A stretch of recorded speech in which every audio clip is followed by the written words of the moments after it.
Olá, sejam bem-vindos à primeira edição do Origem Talks, um espaço para debatermos sobre os principais movimentos do mercado financeiro, identificarmos oportunidades e principalmente entender como tudo isso impacta nos investimentos.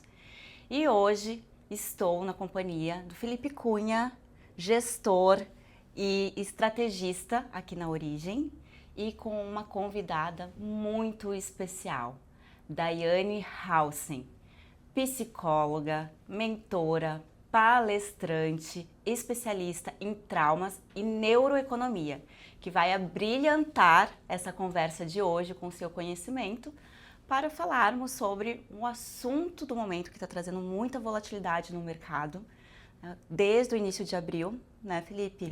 Que é o tarifaço do Trump.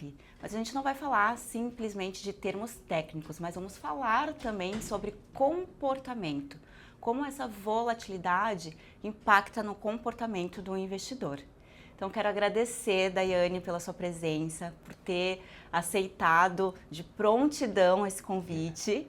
Muito obrigada por estar aqui dividindo esse espaço com a gente. E te apresentei aqui, né, de forma curricular, mas gostaria que você contasse um pouco mais pra gente o porquê escolher essa área da psicologia financeira. Eu também tô curioso. Então vamos esclarecer tudo isso. Bom, primeiramente eu quero agradecer o convite, né? Muito obrigada a ambos.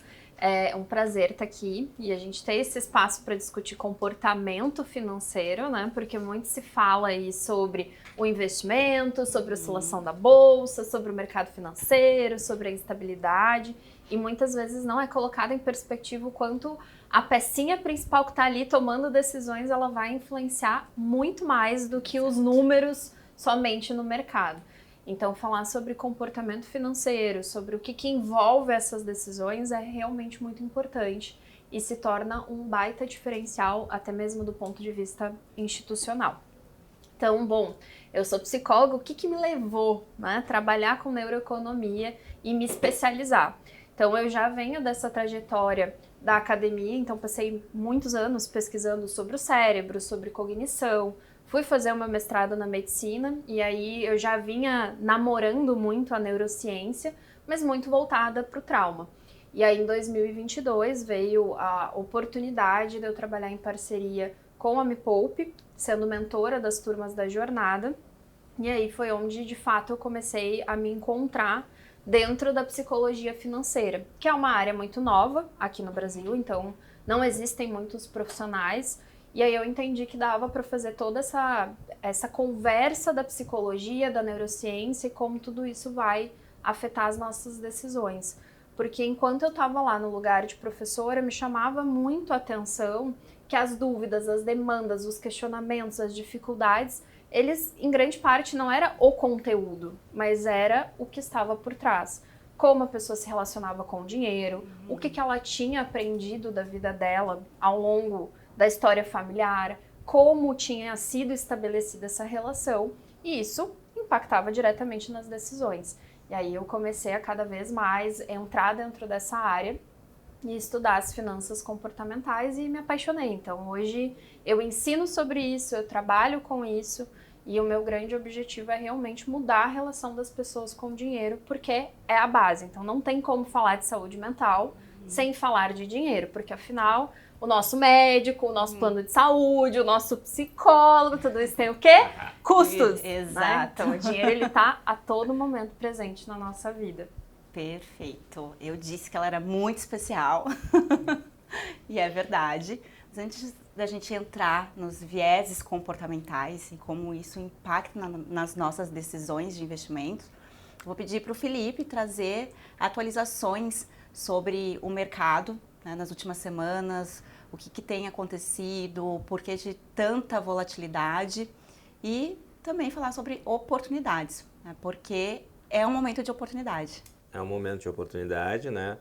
Assim, o tarifaço tem causado um rebuliço no mercado e, assim, causado medo, né? A aversão à perda. Então, exatamente. E um termômetro para isso a gente pode ver pelo preço de algumas commodities, como o ouro, que é em períodos de crise, o preço dele tende a subir porque a demanda por esse ativo também sobe, porque é como se fosse uma reserva de valor. Se tudo der errado, bom, nós temos o ouro. Enfim, nesses últimos tempos, né, há diversas informações assim desencontradas, né, porque o Trump fala uma coisa, o Xi Jinping fala outra, e assim a gente tem o maior impacto do mercado, né, é a volatilidade, que cria oportunidades, mas também gera muito medo, aversão à perda. Os investidores ficam receosos, né, de fazer novos investimentos, porque você não sabe, você não tem uma perspectiva clara sobre o futuro. Então, assim, a gente está vendo atualmente uma onda de, como eu posso dizer, desglobalização. Bom, globalização a gente sabe, né, que é a interação entre nações e mercados, né? A desglobalização, ela ocorre quando acontecimentos geopolíticos reduzem essa interação. Então, a desglobalização é justamente quando isso acontece. Então, há uma série de medidas protecionistas, né, que inviabilizam ou dificultam o livre comércio, o que acaba resultando num crescimento econômico menor, né? No momento que a gente vive, assim, ele está muito parecido com, assim, não estou dizendo que vai acontecer, mas com a crise de 1930, o crash da bolsa. Porque o que aconteceu naquele momento? O governo dos Estados Unidos impôs tarifas altíssimas, se não me engano, era lei tarifária Smoot-Hawley. E o que aconteceu? Foi o maior nível de alíquotas já criadas. O que os outros países fizeram? Retaliaram. E o resultado a gente sabe pelos livros de história, né? É um colapso do mercado mundial. Claro, a situação é diferente, mas parecida. Como o Mark Twain fala, né? A história não se repete, mas ela rima. E os desfechos, bom, assim, eu sempre gosto de falar uma coisa que é, assim como uso para empresas, que é: conheça o passado, entenda o presente e tenha uma ideia acerca do futuro. Apenas uma ideia, né? Porque o futuro, ele é incerto. Ninguém nunca viu esse filme antes, né? Mas, então, o que eu diria é um momento de medo. E o que a Daiane falou, né, sobre... eu acho assim, que o segredo de um investidor de sucesso não é saber fazer cálculos complexos, planilhas enormes, mas sim saber lidar com as suas emoções. Porque a cotação de um ativo, ele decorre da oferta e demanda. E no final do dia o mercado é operado por pessoas que são contaminadas por diversos sentimentos, né? Medo, ganância, euforia. Então, tem viés comportamentais assim que eu não sei nem quantos tem, mas... Muitos, né? Muitos. Eu costumo dizer que o investimento, ele é 20% conhecimento técnico e 80% emocional. Concordo plenamente. Então, a gente entendeu um pouco do mercado, do que está acontecendo, mas como é que essa montanha-russa, Daiane, impacta no emocional do investidor? Totalmente. E a perspectiva que tu trouxe da aversão à perda, tem um estudo que foi realizado, se eu não me engano, em 2021, que avaliou como as pessoas se sentiam, como elas reagiam e o que pesava mais, de certa forma, se era quando elas ganhavam ou quando elas perdiam. E por incrível que pareça, um investidor, o viés cognitivo da aversão à perda, ele é tão intenso que ele gera muito mais impacto numa decisão do que o ganho. Então, os investidores, eles sentiam muito mais quando eles perdiam do que quando eles ganhavam. Então, até o aumento de dopamina é um neurotransmissor que tá ali o tempo todo no quê? No prazer, quero mais, quero fazer de novo, é algo que nos engaja dentro de uma atividade. E se identificou isso. Eles liberavam muito mais cortisol, que aí tá associado ao estresse, quando perdiam, do que dopamina quando ganhavam. Então isso se mostrou que a aversão à perda, ela gera muito mais intensidade do que os ganhos. Por isso que aquele investidor que em algum momento ele teve uma perda, ele vai buscar ganhar de novo. Porque gera tanta dor lá no cérebro que ele precisa buscar, ele precisa recuperar aquilo ali. E aí quando a gente pensa em como todo esse cenário ele está afetando as pessoas, a todo momento. Então, assim, tem um cenário de incerteza, o medo está presente constantemente, tem essas oscilações e o fato é que o ser humano, ele precisa de segurança. Sim. Então, assim, se pensar o que nós buscamos o tempo todo? Segurança. Eu quero me sentir seguro, eu quero me sentir confortável, eu quero ter o máximo de previsibilidade que eu posso. E nesse momento o cenário econômico ele não nos dá essa segurança. Então, mesmo dentro da renda fixa, que vai ser mais seguro, na prática, ela também tem uma estabilidade, porque o investidor que pegou uma taxa de 11,50, achando que estava maravilhoso numa renda pré-fixada, agora ele está vendo uma taxa de 14. Então, isso também pesa. Então, com essa volatilidade, as pessoas elas tendem a ter um comportamento na bolsa de valores, dependendo do perfil de evitação. Então, eu não quero correr o risco, mas em contrapartida, outras pessoas vão enxergar esse momento de volatilidade como uma oportunidade. Mas o grande problema é, às vezes, as pessoas não dosarem o quanto elas estão dispostas a perder e a ganhar. Porque se eu vou para a bolsa enxergando como uma oportunidade, ela de fato é. Então, esse momento é como se a gente tivesse uma loja com várias promoções. Mas não é tão simples assim, Só- né? Porque senão toda vez que caísse a bolsa, a gente comprava. Exatamente. Então, como que as pessoas enxergam? Vou comprar, né? Alguns investidores, mas não olham o fundamento da empresa, agem pelo impulso, agem aí por um outro viés cognitivo que é o comportamento de manada. Então, tá todo mundo falando que essa empresa aqui, ela é maravilhosa. Comprem, né? Vamos lá. Aí o que acontece? Todo mundo vai lá, porque afinal todo mundo tá comprando. Vou lá, compro, aquele ativo sobe, tem uma falsa sensação de valorização e depois vem o quê? A perda, porque não tem fundamento, não tem base. Então, enquanto as pessoas não entendem, e para o investidor ele ser bem sucedido de fato, ele vai precisar aprender a gerir as suas emoções. Então, eu quero vender agora porque está despencando a bolsa. Não é o momento de tomar uma decisão. Espera, avalia o mercado, olha dados. Então, assim, por que despencou, o que está acontecendo? Espera pelo menos 24 horas. Por quê? Porque o nosso cérebro já vai ter saído do estado emocional. E aí sim tu reavalia. Quero vender, quero comprar, o que eu quero fazer? Só que as pessoas, elas vêm, tendem a agir pela impulsividade. Então isso tudo gera ainda mais instabilidade. Sim. Então hoje as pessoas, elas estão muito receosas, elas estão indo muito pela impulsividade e não conseguem ter esse domínio das suas próprias emoções. Então estão ali tomando uma decisão 100% emocional e achando, não, estou arrasando, olha isso aqui, coloquei todos esses ativos na minha carteira. Só que foi uma decisão emocional. Né? Então, de fato, se um investidor ele não tem domínio das suas emoções, ele não vai conseguir ter domínio do seu patrimônio. Quem vai estar decidindo por ele são outras pessoas ou as próprias emoções. Aí, na prática, as emoções, elas não sabem as consequências. Não. Exatamente. São Né? consequentes. Exatamente. E tu falou uma coisa muito, muito legal, né, Daiane, que é a compra de um ativo sem saber os fundamentos dele, sem uma justificativa racional, né?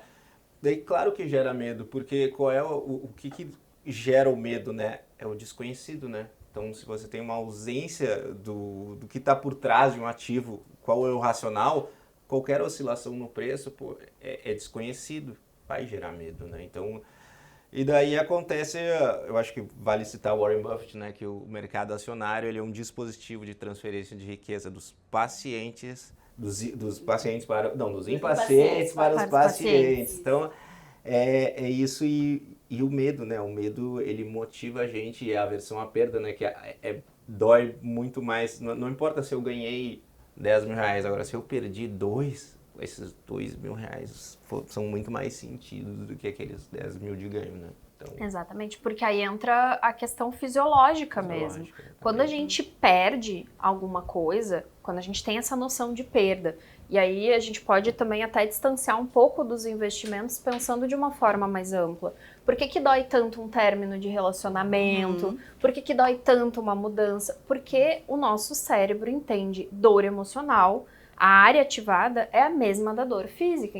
Então, quando uma pessoa diz esta perda está doendo, ela não imagina o quanto isso é real. É real. Aquela dor está doendo de fato tanto quanto se eu tivesse batido o meu pé em algum lugar. Dói de fato. Então, eu quero parar aquela dor e eu vou buscar o quê?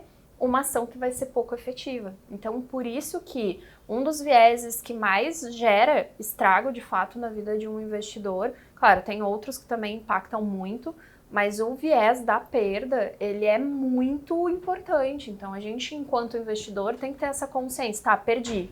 Ok, não vou lidar com isso agora, tô sentindo dor, preciso me organizar, vou ter que digerir isso, depois eu volto e lido com isso.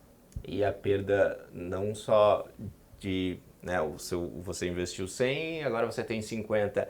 Não só isso dói, né? Mas a dor de deixar de ganhar, de ficar de fora de uma ação que está subindo, pô, por que eu não comprei tudo? Assim, completamente descorrelacionado dos fundamentos, mas por causa daquilo que, olha, começam a falar, alguém fala aqui, alguém fala ali, e tu vê, de repente, a ação está subindo, então a dor de deixar de ganhar também pesa muito. E a gente vê isso mais em momentos de mercado aquecido, né? Hoje, agora, nessa de volatilidade, a dor e a preocupação está muito mais na perda, né? Do que tu deixar de ganhar. Mas, no momento que o mercado se aquecer, a gente vai começar também a lidar com esse tipo de dor do investidor, a dor de ficar de fora, né? Tem até um fear of the missing out, né? O FOMO, o FOMO, né? É né? bastante conhecido como FOMO. Exatamente. Que é esse medo da perda. De ficar de fora, né? Então, de ficar de fora. Que é outra coisa. Então, a aversão à perda, ela é muito ampla, né? Então, ela é. Engloba Mas várias dentro coisas. dos investimentos é uma das coisas que mais influencia, porque vão tendo várias camadas.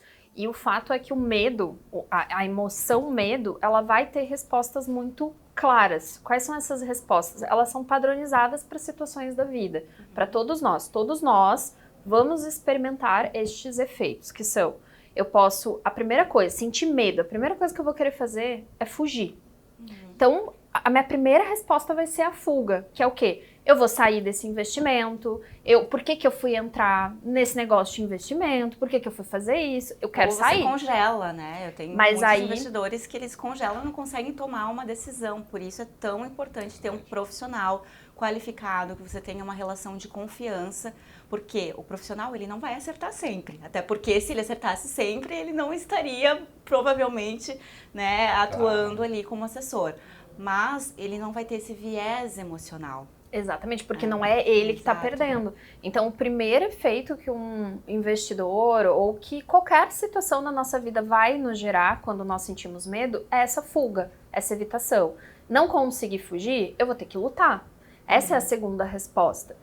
O que é lutar quando a gente pensa nos investimentos? Então vou ter que achar uma solução. Vou tirar daqui, vou colocar ali, né? Vou pensar em outras estratégias. Eu vou precisar enfrentar que eu tenho um problema para lidar. Tentei fugir, não consegui. Tentei lutar, isso é, tentei resolver aquele problema, não consegui. Aí entra o momento de congelamento. Eu travo. Por quê? Porque eu já tentei evitar a perda, eu já tentei resgatar o que eu perdi. Eu não sei mais o que fazer, então eu travo, eu congelo. É como se o nosso cérebro entrasse num estado de é mais fácil não tomar nenhuma decisão agora. É literalmente como se o disjuntor desligasse. Então, por isso que o medo dentro da área de investimentos, ele tem um papel tão importante, porque as respostas elas vão ser padronizadas. Então, quando se está trabalhando com o cliente e tu traz essa compreensão, às vezes, inclusive, esse esclarecimento de, esse efeito que tu tá sentindo, me parece que é medo. Tu tá com medo de agora perder dentro desses ativos. Isso, às vezes, já dá tranquilidade para a pessoa. É verdade, eu não tinha percebido que eu tava morrendo de medo de perder meu patrimônio. Quando a gente dá um nome para emoção, porque o cliente às vezes ele não sabe o que ele tá sentindo. Não. Para ele é muito confuso. Então, quando a gente dá um nome a esse sentimento, ele para refletir. Exatamente. E instantaneamente dá aquela... então é isso que tá acontecendo. Exatamente. E aí tu tem espaço para realmente mostrar possibilidades que vão ser viáveis para aquele investidor, porque ele vai estar mais aberto a ouvir. Então, se um investidor ele está ativado com medo, tu pode tentar falar, mas o cérebro dele está num instinto de sobrevivência, ele não vai conseguir ouvir. Então, por mais que tu traga evidências, traga provas, tu vai primeiro precisar tranquilizar aquela pessoa, e aí sim depois tu vai conseguir mostrar com dados qual é a decisão que vocês vão tomar em conjunto. Então o medo é uma das coisas mais impactantes quando a gente fala sobre investimento, porque ele vai estar ali. É o medo da perda, o medo de deixar de ganhar, o medo do fulano ter um resultado melhor do que o meu. Então entra a todo momento. Então só essa consciência para o investidor já muda uma peça-chave ali dentro. E a gente falou que por mais que a gente esteja em um movimento de oportunidade, nós sempre que a gente...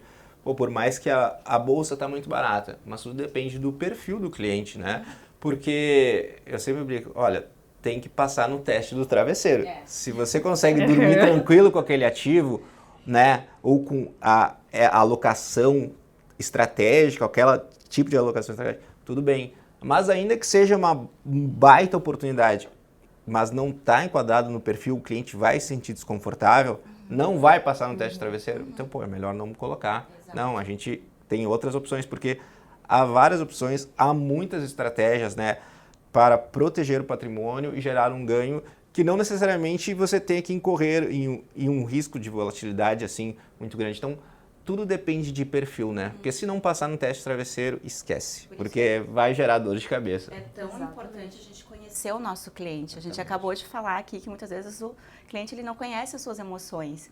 E assim é com o perfil também. A gente falou de efeito manada. Muitas vezes o cliente entra numa posição mais arriscada de renda variável pelo efeito manada. Eu vivi uma situação uma vez com uma cliente, que é minha cliente há muitos anos, e ela tem um perfil extremamente conservador. Ela não pode ver uma mínima volatilidade dentro da carteira dela. E o filho mora na Suíça, estava aqui no Brasil e veio acompanhá-la aqui no escritório em uma reunião de acompanhamento. E quando ele olhou a carteira dela, ele disse: mãe, como assim? Como essa carteira está assim, extremamente conservadora? Aí deixei ele falar, acolhi ele, mas depois conversando, entendo, né, a tua postura, mas são realidades diferentes. Ela está em um outro momento de vida e ela mora hoje no Brasil. A gente está em um momento de taxa de alta, juros alta, que beneficia o investimento dela conservador, sem volatilidade, e tu está num país onde não existe taxa de juros. Então, lá é mais comum as pessoas comprarem, assumirem riscos. E aí ele entendeu isso e virou para mim e falou assim: Flávia, que bom que a minha mãe está aqui contigo. Porque provavelmente se estivesse com um profissional que não é comprometido realmente com o perfil dela, ou que não a escutasse, a carteira estaria fora, né, do perfil, como você mesmo colocou, não passaria no teste do travesseiro. Então é importante nós, enquanto profissionais, estudarmos e entendermos também os vieses comportamentais. Exatamente. Ainda mais nesse momento de volatilidade, para que nós estejamos preparados para acolher esse cliente. Eu recebi algumas ligações nas últimas semanas, clientes querendo desfazer de posição internacional. Então você escuta, primeiro esse cliente nomeia a emoção e a gente vai buscando estratégias para deixar ele tranquilo, trazer informação, porque se for olhar, né, só noticiário, é um banho de sangue. Claro. Então, isso ativa muito o medo, né? E se a gente pega a forma como... E aí entra também, né, a importância de buscar fontes diferentes, saindo do estado emocional, buscar fontes diferentes, exatamente por esse ponto, porque se tu olha o noticiário, tu vai ficar com o medo ativado. Meu Deus, vou tirar meu dinheiro de tudo quanto é lugar e vou deixar ele comigo, porque né, tu entra num estado de se eu colocar aqui vai ser um risco, se eu colocar aqui vai ser um risco. Então, as informações, como elas são trazidas, muitas vezes elas não propiciam que essa pessoa consiga fazer boas escolhas, né, dependendo do conteúdo que ela está acessando. Exato. Não, perfeito. Também tem a questão cultural, né? Por exemplo, a gente pega uma economia desenvolvida como os Estados Unidos. 50% da população investe no mercado nacional, é algo comum. A gente traz para o Brasil, olha, da última vez que eu consultei, é menos de 2%. Então, imagina, menos de 2%. Mas, claro, são contextos diferentes. Você tem uma economia desenvolvida com uma economia estável. Aqui não, a gente, como é que é? A gente vive sempre em crise, apagando incêndio, né? Mas, então, também tem essa questão cultural, né? Então, que gera medo, porque quando você fala com alguém sobre bolsa, todo mundo pensa, meu Deus, bolsa é cassino. Não, eu conheço um conhecido que perdeu aquela coisa do o viés da disponibilidade. Eu conheço conhecido que perdeu tudo, não sei o que vendeu, e pá, day trade, então tem várias coisas a serem analisadas, perfil, questão cultural também, né? A gente ainda está trabalhando isso de educação financeira, né? Como você mesmo disse, eu fui para isso para ajudar os investidores a lidarem com as suas emoções. Eu acho que esse é o primeiro passo, assim, lidar com as emoções, porque é isso que faz total diferença entre o sucesso e o fracasso nos investimentos, né? Porque ganha o jogo quem permanece nele, né? Então não é uma corrida de 10 metros, sei lá, mas é uma maratona, né? Algo para a vida, né? Então porque investir é sobre isso, né? Às vezes tu renunciar o hoje em prol do amanhã. Então, Exatamente. tem que saber lidar com as suas emoções, né? Mas sabe que quando tu traz sobre permanecer no jogo, eu diria que é um pouco além. Eu diria que é conhecer as regras do jogo para conseguir permanecer ou não. E isso às vezes é uma coisa que falta. Conhecer as regras. Então, se eu estou na bolsa, quais são as regras da bolsa? Tem volatilidade, tem estabilidade, tem subidas e descidas, tem um mercado internacional que influencia, tem a taxa de juros que vai influenciar. É eu entender quais são as regras desse jogo que eu estou jogando.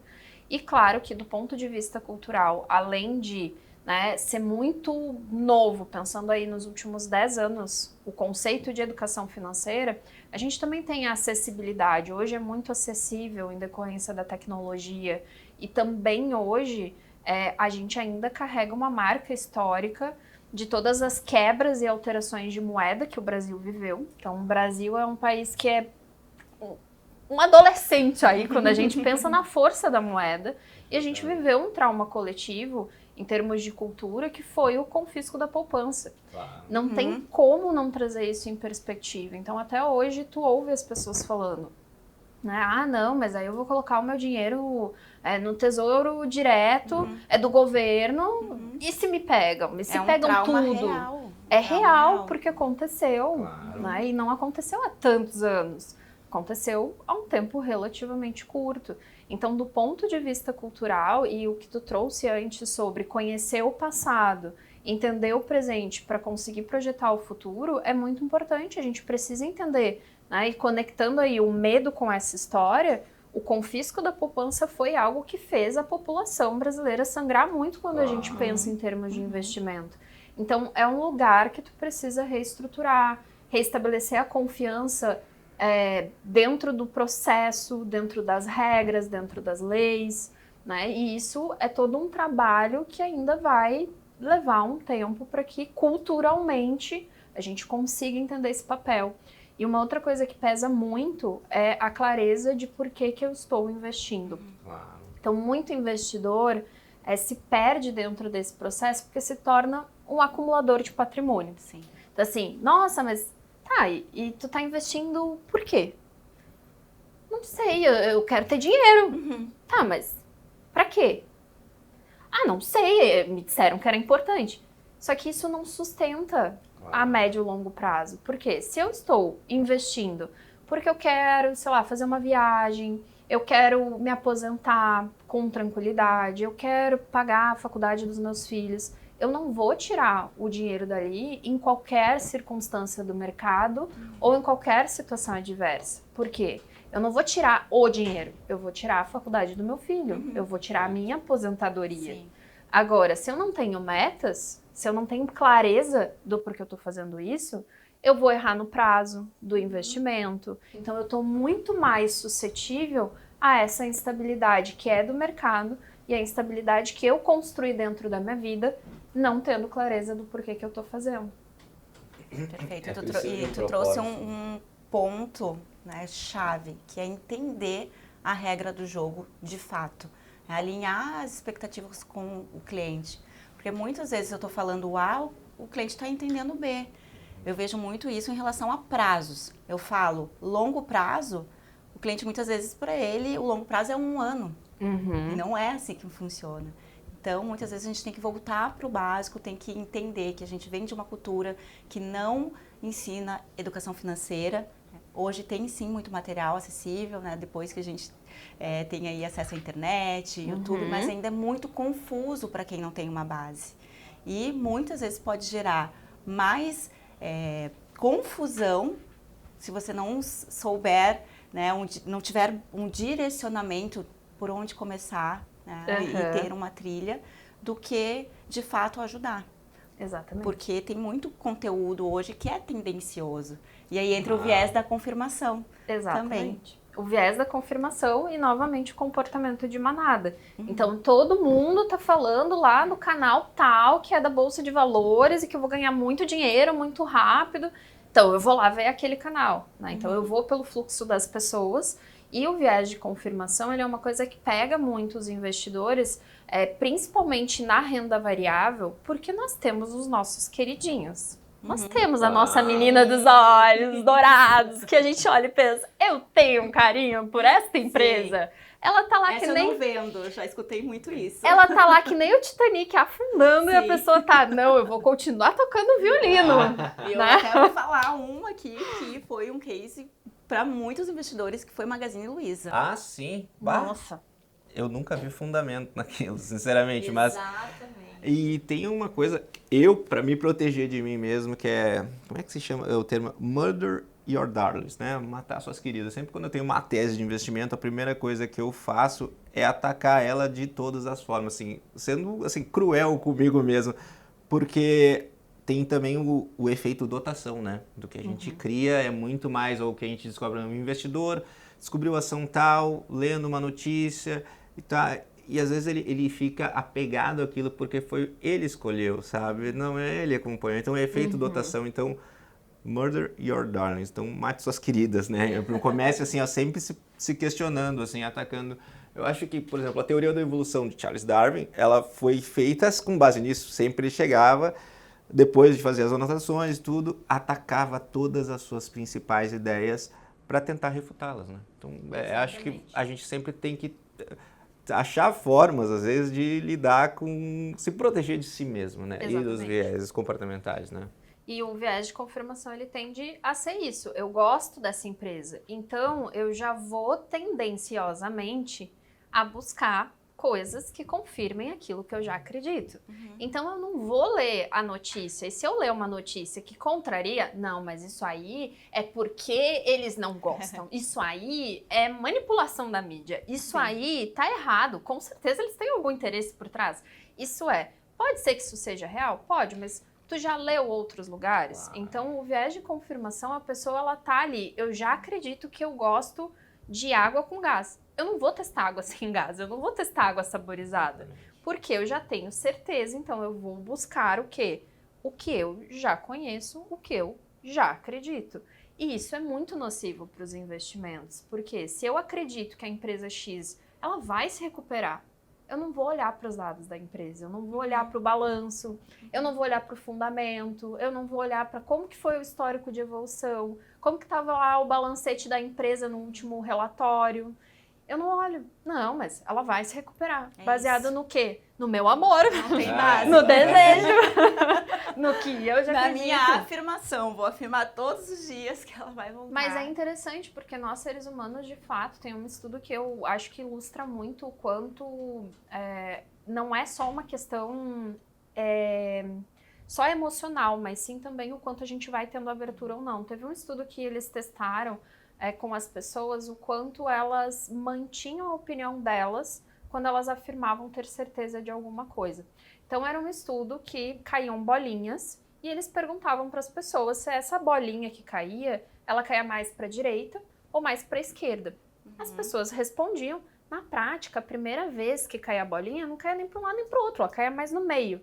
As pessoas que respondiam e diziam ter a certeza que ela caía para um lado ou para o outro, na segunda leva desse experimento, em que a bolinha de fato caía mais lateralizada, ou mais para a direita ou mais para a esquerda, mesma pessoa, enxergando, os olhos delas estavam vendo, elas mantinham a opinião delas inicial. As pessoas que tinham dúvidas, então olhavam para a bolinha e diziam, não sei dizer se ela caiu para a direita ou para a esquerda, elas acertavam a resposta. E isso evidenciou que nós tendemos a manter aquilo que a gente acredita, porque é como se o nosso cérebro ele realmente não conseguisse assimilar aquela informação.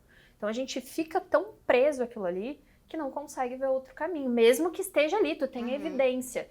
Tudo que a gente tem certeza, eu tenho certeza disso aqui, pode ter certeza, nesse caso, que tu vai errar no teu julgamento, porque tu não vai conseguir enxergar. E de fato não vai. Então, as empresas que têm aquele amor... É um problema. Vou falar uma frase dura aqui, mas que é verdade. Toda certeza é burra. É verdade. Exatamente. E daí entra muito também o viés da ancoragem. Eu comprei a ação a R$50. Ela caiu para 40, caiu para 30. Não, mas ela vai voltar para 50. Então tem a questão da ancoragem também, né? Um viés que a gente vê constantemente aí no mercado. Exatamente. Por quê? O que é o viés da ancoragem? É o meu ponto de partida. Então, a gente vê o viés da ancoragem não só nos investimentos, não só nos ativos, mas muito no comércio e no marketing. Então, se a gente pensa, eu gosto muito desse exemplo porque ele é muito ilustrativo.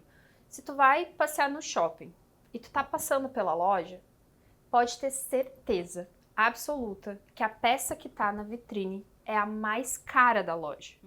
Ah, mas por que, Daiane, é a mais cara? Façam esse experimento. Olha qual é o preço da peça que tá na vitrine. Quando tu olha uma peça e ela tá ali, sei lá, por R$3.000. Eu vi um vestido, ele custa R$3.000 na vitrine. E eu entro na loja e vejo um vestido por R$1.500, eu penso, meu Deus, é esse! Tá muito barato, vou levar. Olha que incrível. Por quê? Porque o nosso cérebro, ele busca a todo momento um ponto de referência. Qual que é o meu ponto de referência? É aquela informação inicial. Então, aquela informação inicial, ela vai fazer com que eu tenha uma base. Então, quando eu entro na loja e vejo peças mais baratas, elas são mais baratas quando comparado à da vitrine. Mas na prática, ela não é a mais barata. E nos investimentos acontecem muito nesse processo de, mas eu comprei, eu paguei R$50. Então eu quero os R$50. Então eu fico fixado naquela informação base e eu não olho novamente para as informações. Aí entra o viés da confirmação que eu vou lá buscar, que sim, aquela empresa vai subir. Aí vem a aversão à perda que diz, não, eu vou recuperar, vai voltar. E aí vem as pessoas e dizem, não, realmente vai voltar. Então a todo momento a gente está cercado disso. Isso vem da onde? Né? Eu entendo também que é importante esclarecer um pouquinho. Quando a gente fala em vieses cognitivos, a gente não tem como não falar do Daniel Kahneman. Claro. Não tem, né? Ele é... Ô, querido, o amor da minha vida! Inclusive, tu já esteve em um congresso com ele. Eu tive uma disciplina na pós-graduação. Olha, que Porque privilégio. eu fiz uma pós-graduação de neurociência e comportamento. E aí uma das disciplinas foi com ele. O Daniel Kahneman, ele é psicólogo, ele foi ganhador do Prêmio Nobel, ele e um colega dele, o colega ele faleceu um pouco antes, e eles criaram uma teoria do prospecto. Então o Daniel, por ser psicólogo, ele começou a achar curioso, né? Por que as pessoas fazem essas escolhas? O que mobiliza? O que leva? E aí ele trouxe uma perspectiva que foi muito disruptiva para nossa compreensão das nossas escolhas, tanto do ponto de vista financeiro quanto de outras escolhas de maneira geral. Porque o Daniel Kahneman ele entendeu o seguinte, como é que as pessoas fazem algumas decisões que não tem sentido? Né? Por que isso acontece? E ele descobriu que nós temos dois sistemas, o sistema 1 e o sistema 2. Um sistema é rápido. Por que ele é rápido? Porque a gente precisa automatizar uma série de processos. Então agora, né, se eu pego o copo e tomo água, eu não estou pensando, vou mexer a minha mão, pegar este copo. A gente não faz isso. É automático. Porque eu já treinei isso muitas vezes, o meu cérebro já catalogou, ele já sabe qual é o processo. Então é rápido, eu não preciso pensar. E o sistema 2, ele é lento, ele é mais devagar. Então, grande parte das nossas decisões, elas vão utilizar o sistema 1 como referência. Elas vão ser rápidas. Que é o sistema normalmente de fuga, quando a gente está em frente a um instintivo. perigo. Ou quando eu te pergunto, quanto é que é 2 mais 2? Tu vai me responder 4. Mas se eu te pergunto, quanto que é 17 mais 24? Tu vai precisar parar, pensar, tu vai saber me dar a resposta, mas vai ser algo que tu vai precisar de mais Exatamente. análise e tempo. Por quê? O nosso cérebro, ele busca economizar energia. Essa é a verdade. Então, por que a gente automatiza todas as decisões e isso acontece? Porque a gente precisa economizar energia. Então, se eu for pensar todas as vezes como eu devo me vestir, então assim, eu tenho que passar a manga pela cabeça, isso já tá cansado só de descrever. Sim. Então, a gente automatiza aquele comportamento, só que a gente faz isso dentro das decisões. Então, é como se o nosso cérebro tivesse lá um catálogo de como que eu conduzo de acordo com cada decisão. E vai ser rápido, só que não vai ser efetivo. Então, quando a gente fala em investimento, isso foi muito inovador, porque ele fez com que as pessoas enxergassem de uma maneira muito mais fácil, mais clara, que a gente precisa tomar decisões, especialmente no que tange o dinheiro, com o sistema 2. Então, eu preciso parar, eu preciso pensar, eu preciso colocar isso em perspectiva e eu não posso tomar uma decisão automática. Eu preciso lá olhar meu catálogo e dizer, não, mas eu acho que não tem a resposta aqui nesse catálogo de informação. Então, o sistema 1 e o sistema 2, eles vão agir muito como essa base para os nossos vieses cognitivos. Porque a gente tem o sistema 1 e o sistema 2, dentro disso a gente tem o catálogo, que são os vieses cognitivos. Então, é como se fosse lá o livro de como que a gente faz. E isso para o investidor também precisa ter essa clareza aqui. Se eu decidir muito rápido, não decidi de maneira assertiva. Então, se eu já decidi, não, eu vi essa caiu, vou vender. Sistema Toda decisão rápida Sistema ela é 1. emocional, né? E tudo isso está no livro Rápido e Devagar, do Daniel Kahneman. Fica aqui a dica, né? Então, muito bom.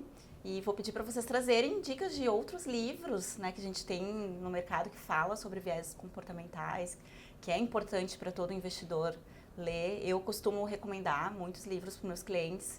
Eu digo, né, a minha reunião parece uma consulta, porque ele sai com um papel, com anotação também, com dever de casa, porque o trabalho ele tem que ser feito em conjunto. Né? Nós, como profissionais, temos a confiança do nosso cliente, mas quando o cliente vem junto, ele quer aprender, é maravilhoso, porque o resultado tem que ser ainda melhor. Então eu vou só dar um exemplo para a gente reforçar o sistema 1 e o sistema 2, que o nosso cérebro, ao longo da evolução, ele foi desenvolvido muito por instinto, né? Por sobrevivência, fuga, luta, e não para crescimento exponencial, juros compostos. Porque se eu chegasse agora e falasse para vocês, olha, nos próximos 30 dias, tu pode escolher. Ou eu vou te dar R$1.000 por dia, então no final você vai ganhar 30 mil. Ou no primeiro dia eu vou te dar 1 centavo, no segundo dia 2, no terceiro dia 4 e assim sucessivamente. Então a cada dia vai dobrar. Tudo bem. Assim, num primeiro momento o sistema 1 vai centavo. Não, vou escolher a primeira opção. Agora, bom, se você parar para pensar, até o 23º dia você vai estar arrependido. Porque acho que vai estar uns 22 mil. Agora, depois disso, começa o crescimento exponencial, que daí desafia o modo como a nossa mente é falando, porque... Sim, porque tu está dobrando diariamente o valor. Adivinha quanto que chega esse valor de 1 centavo dobrando todo dia em 30 dias? Mais de 5 milhões. Então, se você fizesse uma escolha assim com base no sistema 1, tudo bem, vou ganhar 30 mil. Agora, com base no sistema 2, mais analítico, assim, isso fica 5 milhões para 30 mil. Então, é só um exemplo de como, assim, em algumas situações, realmente, a gente vai ter que sentar, pegar a calculadora, porque a gente foi treinado para luta e fuga. Mas agora, complementando das dicas de livro, vamos ver. Eu gosto muito do Robert Cialdini, né? Que tem o Armas da Persuasão. Pensando claramente, a arte de pensar claramente, eu esqueci do nome do autor. Poder do Hábito, talvez, do Robert Cialdini, Daniel Kahneman. Agora me fugiu. Acho que agora eu vou recorrer a especialista. Eu gosto de alguns, tá? Alguns até nem são só sobre finanças, mas que falam muito sobre inteligência emocional, que quem é investidor e que de fato, né, tá dentro do mercado vai se beneficiar muito. Então tem o Mindset, né, que aí é da Carol, me esqueci o sobrenome dela. Dewick. É um sobrenome diferente. Eu nunca sei como pronunciar o sobrenome dela. Mas é Mindset, o nome do livro. Ele é super famoso, fala sobre mindset fixo e mindset de crescimento. É um livro muito gostoso de ler. É muito gostoso. Cialdini eu também acho sensacional. Eu gosto muito do Psicologia Financeira, do Morgan, porque ele traz vários pontos. Tem o Nudge, do Daniel Kahneman, também, que é muito interessante, que ele traz algumas estratégias bem práticas de como que a gente dribla os nossos sistemas de uma forma a eles nos ajudarem a tomar decisões mais rápidas.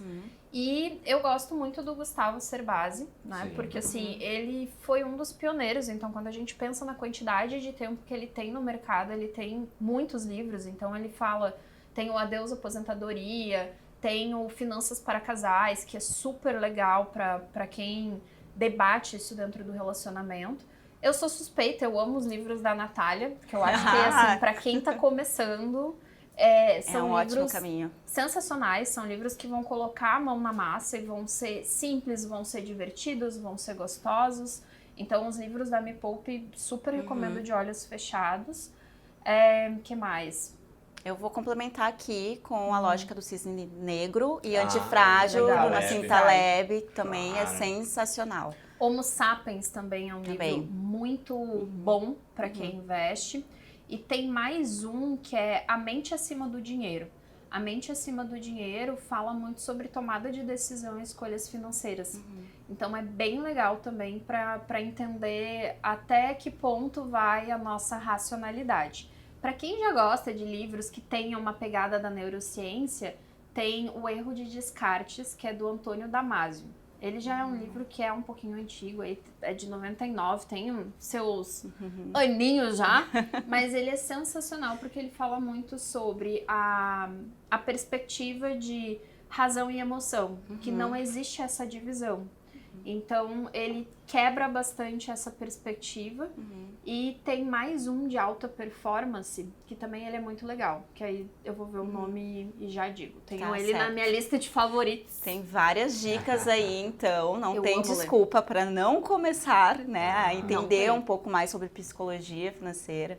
É muito importante para você que é investidor buscar esse conhecimento, né? Quem diria, né? Psicologia com investimento, sim, os assuntos conversam. Previsivelmente Irracional, do Dan Ariely. Esse é ótimo. Esse é muito bom. Muitas pesquisas, muito prático, assim. Muito bom. Mas, Daiane, assim, se fosse escolher um pro investidor começar, assim, quero começar a conhecer mais sobre economia comportamental e heurísticas de julgamento, qual tu recomendaria? Daniel Kahneman. Rápido e devagar. Concordo contigo. Rápido e devagar. Eu acho que, assim, se for a pessoa nunca teve contato com o mercado financeiro, não sabe nem o que significa mercado financeiro, os livros da Me Poupe. Começa com os livros da Me Poupe. Por quê? Tu vai aprender a dividir tua renda, tu vai aprender a falar uma linguagem do dinheiro que é legal. Não, eu já tenho o básico, eu já sei o básico do mercado, eu quero dar um passinho acima para entender como que eu tomo melhores decisões. Eu já sou investidor.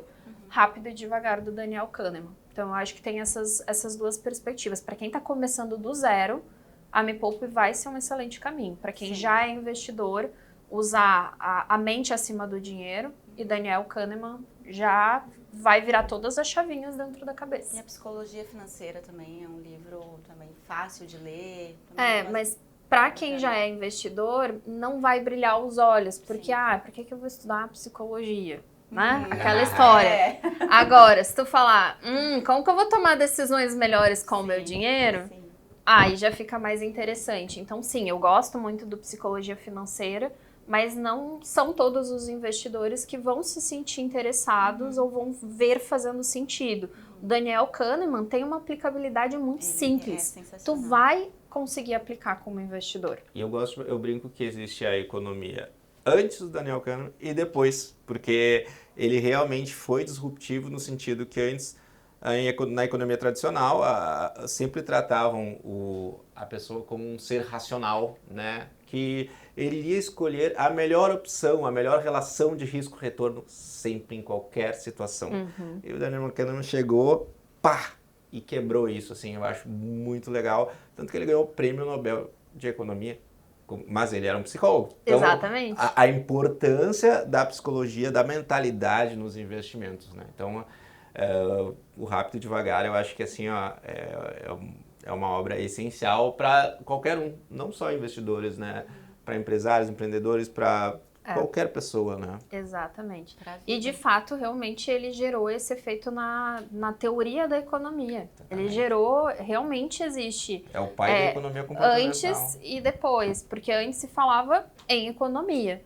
Hoje a gente tem o conceito de economia comportamental, finanças comportamentais, neuroeconomia. Isso não se via antes. Então, e até hoje, vou dizer assim para vocês, é desafiador, não só em termos de Brasil, mas até em termos de mundo. Eu faço aulas com vários tutores de outros países. E toda vez que eu falo, eu trabalho com psicologia financeira, a pergunta que eu mais ouço é, como assim? Como assim? Como psicologia e finanças conversam. É sério, quando eu recém conheci o tutor, essa pergunta de... Primeira coisa, psicologia financeira? O que tu faz? Aí quando eu explico que é a tomada de decisão, a questão emocional, o comportamento. E claro, como eu também tenho uma batida eu tenho um olhar pro trauma, eu vejo o quanto o trauma ele gera danos no cérebro que vão interferir também na relação com o dinheiro. Sim. Então isso é tão novo que as pessoas elas estranham, tanto aqui no Brasil quanto fora. Tipo, mas o que faz? Como que as coisas se conversam? E isso é uma coisa muito legal que vocês também estão tendo esse espaço de romper um pouco mais essas barreiras, porque fica muito mais rico pro investidor quando ele entende que o comportamento dele vai estar influenciando. Não, mas eu sou racional, não tem emoção. Não, amor, não existe, só se tu tirar um pedaço do teu cérebro, aí sim. Só que o problema de tirar esse pedaço do cérebro que não te deixa emocional é que vai fazer com que tu não tenha memórias. Olha só que coisa! Porque é essa associação que acontece. Para não sentirmos, o preço seria não termos memória, porque é a mesma área associada. Então, o fato é que não somos seres racionais. Tendemos mas somos seres emocionais. Claro. Então, é muito legal esses espaços que debatem isso e que olham para isso, porque a condução com o cliente é outra. É incrível, né? Porque tu olha para as necessidades do cliente. E isso é muito importante no mercado. Muito. E com conhecimento, até autoconhecimento acerca das heurísticas de julgamento, vieses comportamentais, também mitiga um pouco, reduz esse medo que os investidores sentem dessa aversão à perda, um sequestro emocional, né? Não sei se posso usar essa palavra, um sequestro emocional. Tem alguns estudos que falam sobre isso. Eu, particularmente, não gosto tanto de usar essa terminologia, porque o sequestro, ele traz muito essa impressão de que eu não tenho escolha, porque se eu tô sendo sequestrada, eu não tô escolhendo ir, entendeu? Sim. Eu perdi o direito. Então, é muito mais realmente um sistema muito emocional ali envolvido do que propriamente um sequestro, né? Porque isso também gera um reconforto na pessoa de, mas é que eu não tive escolha, foram as minhas emoções. Não, mas a gente pode mediar as nossas emoções. Claro. Então, por isso que é uma discussão que se tem na literatura. Antigamente se usava muito essa terminologia, o sequestro emocional por conta dessa área do medo. Mas não é preciso, porque a gente pode mediar. Mas como que a gente media? Eu também recebo muito essa pergunta. Tá, eu já entendi que eu tô com medo. O que eu faço agora? Respira. Mas tá... Aí às vezes a pessoa olha e diz, tá de sacanagem, né, Daiane? Tá falando pra respirar? E entende o que tá te causando medo. Não. A gente conversou isso antes de entrar aqui no podcast, Exatamente. né? Eu tô nervosa. Tá, mas o que pode acontecer? Qual é o pior cenário? Tu errar uma palavra, dar um branco, travar. E se isso acontecer, tá tudo bem, né? Estamos em 3 pessoas aqui.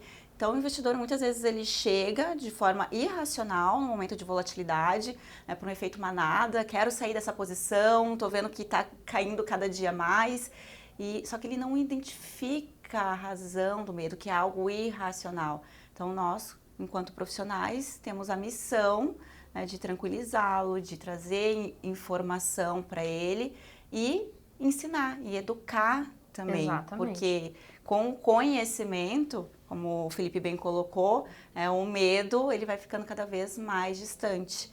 Mas a gente também tem que tomar cuidado com o excesso de confiança. Exatamente. Excesso de confiança. Então, a gente não pode nem ficar, né, muito para um lado nem muito para o outro. Exatamente, porque o viés de confiança também é um viés cognitivo. Sim. De que, não, eu já dominei todo o mercado, agora não tem chance de eu errar. Tenha cuidado, né? Então, essa perspectiva do equilíbrio. Mas, de fato, assim, nossa, eu tô com muito medo, tô com muita vontade de ir lá, tirar toda a minha carteira dessa posição. O que que eu faço? Respira. Respira mesmo. Tá, mas isso vai me ajudar? Vai. Porque a gente tá falando de uma fisiologia. Então, quando a gente fala sobre respirar, a gente está regulando o nosso corpo. O nosso cérebro, ele sai do estado de alerta. Quando a gente está com medo, é como se ficasse uma sirene interna tocando de perigo, perigo, perigo, perigo. Quando tu respira, é como se tu dissesse pro teu cérebro assim, tá tudo bem. Se não estivesse, nós não estaríamos fazendo isso, nós estaríamos correndo. Então, imediatamente, tu vai ter uma resposta de tranquilidade. E aí, sim, tu consegue ativar o teu sistema racional para tomar uma decisão efetiva. Então, assim, vi a informação, fiquei morrendo de medo, levanta, para de olhar os números, vai tomar uma água, que isso também vai regular o corpo, respira, depois olha de novo. Tu vai ter outra perspectiva, tu vai ver, nossa, mas, gente, se eu tivesse ficado aqui, eu teria feito uma péssima escolha. Então, a gente entendeu o que acontece no nosso corpo. A gente não pode viver sem as nossas emoções. A gente precisa aprender a mediar elas, a manejar, para que elas não nos tomem o nosso patrimônio, porque é muito rápido as nossas emoções estarem decidindo por nós. É muito rápido. Porque, afinal, instintivamente a gente precisa do quê? Sobreviver. Quem é que nos faz sobreviver? As nossas emoções. Exatamente. Bom, tá ótimo o bate-papo. Acho que a gente poderia ficar aqui mais 3 horas conversando. Teria vieses comportamentais aí pra gente falar, né, durante essas 3 horas. Mas eu quero agradecer ao Felipe, principalmente a Daiane, nossa convidada super especial, por enriquecer essa conversa, trazer todo o teu conhecimento, agradecer pela tua generosidade de estar aqui com a gente hoje. E é isso, né? Para você que acompanhou esse bate-papo, gostou, curte, compartilha e nos siga aqui para acompanhar os próximos episódios. Eu vou compartilhar, então, assim, uma maneira de se proteger em momentos de crise. Olha, e o segredo de grandes investidores também. Abra o home broker somente quando vai comprar ou vender uma ação. Não fica acompanhando, porque, assim, pelo menos é o que eu faço. 99% do tempo é lendo o relatório, entendendo o modelo de negócio de empresa, entendendo o ativo, mas não olhando o home broker. Só abro para comprar ou para vender. Não fica vidrado na tela. Parece simples, mas essa é uma dica de ouro. Uma dica de ouro. É o segredo, assim, para vocês...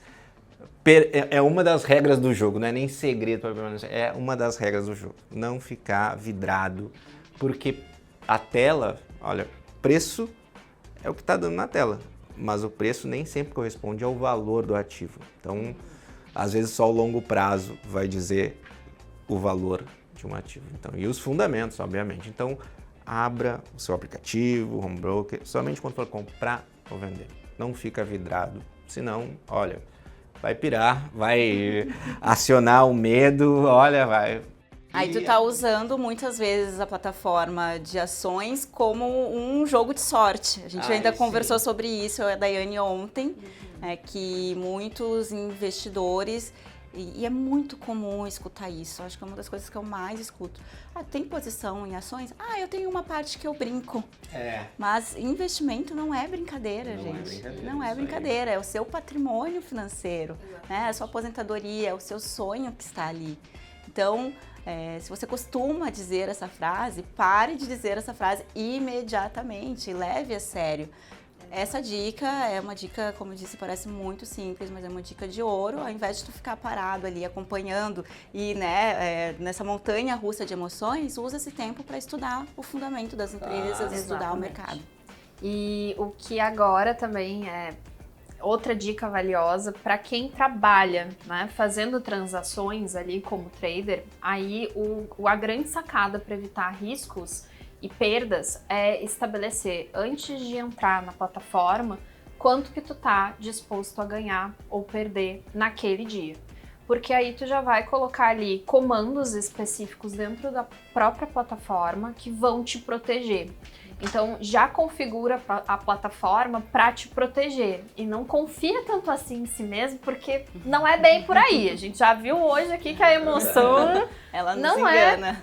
não é exatamente o que nós imaginávamos. Então isso também é uma dica valiosa para quem trabalha realmente como trader. O que eu faço? Né? Como que eu lido com isso? Coloca métricas de quanto que eu vou ganhar hoje, quanto eu estou disposto a perder, seja em percentual ou em valor. E quero muito agradecer vocês dois, foi um prazer estar aqui, espero que ajude, espero que traga mais consciência, tanto para vocês quanto para quem estiver assistindo, para que realmente se relacione com o dinheiro. E o que eu mais digo para todos os meus alunos, todas as minhas alunas e para os meus pacientes, nós temos uma relação com o dinheiro. Como assim? Pois é, imagina como tu trata uma pessoa. Se eu chego aqui e eu sou maltratada, então assim, a pessoa é ríspida, a pessoa não tá nem aí comigo, eu não vou querer voltar. O dinheiro é a mesma coisa. Se eu trato ele como algo insignificante, tanto faz, se eu perdi, se eu ganhei, tu não vai ter dinheiro. A tua relação ela vai ficar péssima, o dinheiro vai mandar beijos, vai embora e tu se lascou. Não vai ficar. Não vai ficar. Então, olha pra tua relação com o dinheiro, entende por que tu tá ali, estabelece metas e busca profissionais nos quais realmente te ajude a ter confiança, que olhe para o que é importante para ti e não somente porque o fulaninho falou, o ciclaninho falou, o que eu quero acreditar. Isso faz toda a diferença.